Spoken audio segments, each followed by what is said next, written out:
Selamat siang, perkenalkan nama saya Linda Rahmaning Tias, NIM 27 2019 017. Di sini saya akan mempresentasikan tentang sejarah filsafat.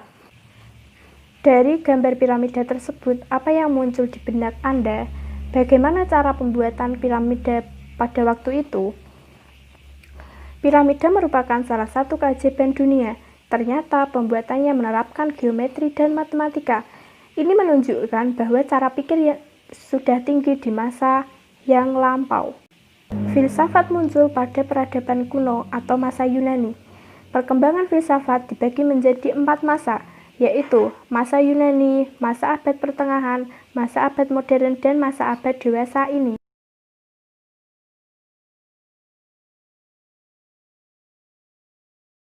Pada abad ke-6 sebelum Masehi, bermunculan para pemikir yang memiliki kepercayaan sangat bersifat rasional.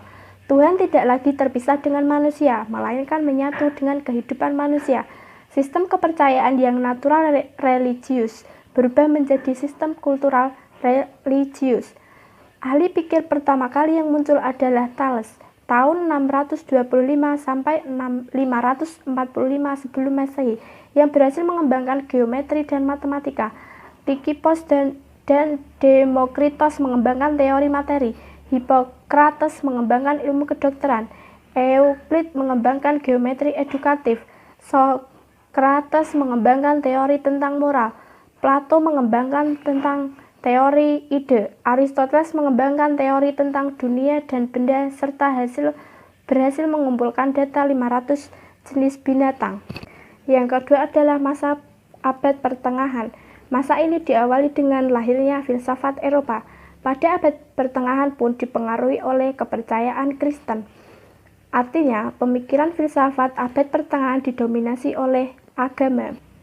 Baru pada abad ke-6 Masehi, setelah mendapatkan dukungan dari Karel Agung, didirikanlah sekolah-sekolah yang memberi pelajaran gramatika, dialektika, geometri, aritmatika, astronomi, dan musik.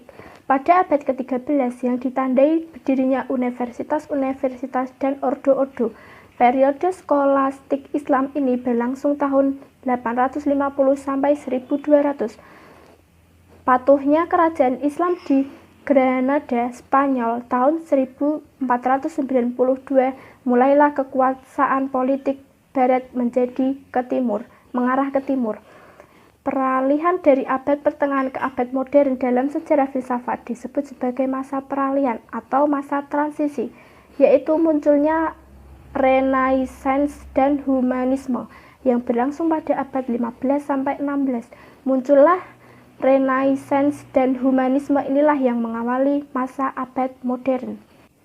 Yang ketiga adalah masa abad modern.